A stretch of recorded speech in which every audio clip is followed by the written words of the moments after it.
insights on this developing story.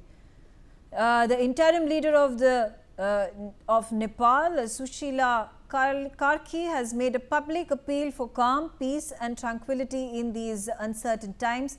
Karki has recorded a video and made an appeal to the protesters, saying that this kind of violence is not the purpose of the people. The purpose is to make our nation strong. In fact, listen into what she has said.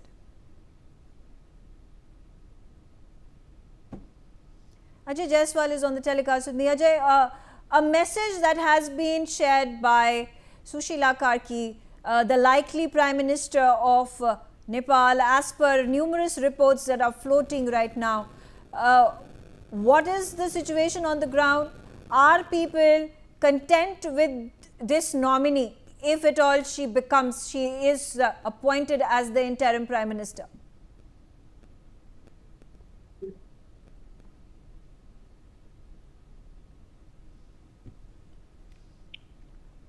Patikrit, I'll ask this question to you, Patikrit. Again, your response about this development, that a former Chief Justice of Nepal is the likely name that is emerging to be leading the country in such uncertain times.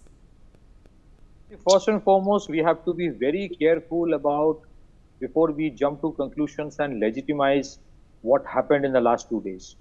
You know, no political activism justifies destruction of parliament building, destruction of Supreme Court, all these, lectures about inequality being the reason. I don't subscribe to that. Now, if for that particular person who has been nominated right now or decided as a candidate, 5,000 Gen Z people sat together and decided. Tomorrow 10,000 will sit together and decide somebody else. So even the basic restoration, of basic normalcy in Nepal, including the building of the Parliament House, will cost them hundreds of crores. I mean, what kind of political activism allows people to burn down an ex-prime minister's wife, burn alive her? And I'm sorry, but if somebody is coming on any channel and almost like endorsing what has happened, then we are inviting trouble for the whole democratic world. I don't care, how that, fact is that I don't. Yes, please go ahead, Patikrit. See, I don't care whether that, Oli was good or bad. Maybe he was the worst person. And I'm sure people of Nepal had. But if you take a look at what has transpired in these last 72 hours, there was a protest that was taking place, that was gaining ground. There were more and more people that were joining it. The reason for the protest was that the social media platforms in Nepal were banned by the dispensation.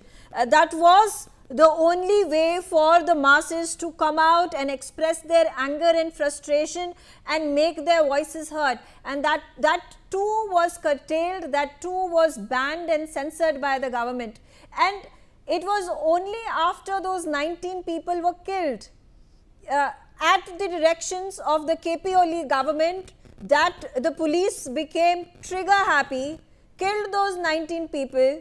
That's the information that came in, that happened late at night, that the next day the reaction was incendiary.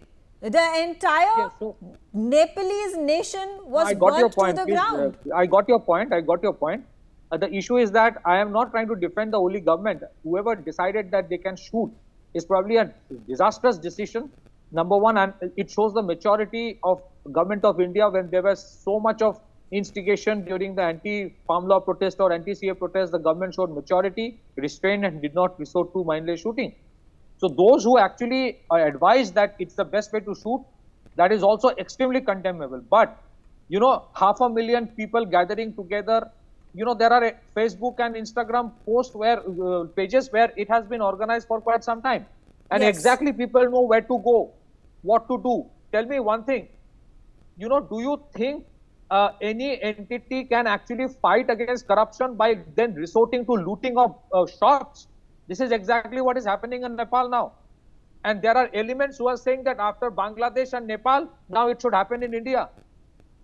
So we have to be very careful in seeing who are the actual people behind the scene who are actually pulling the strings. Okay. It doesn't look an organic thing happening. It has been orchestrated. Of course, this has been going on for months together, if not years. And of course, it has been very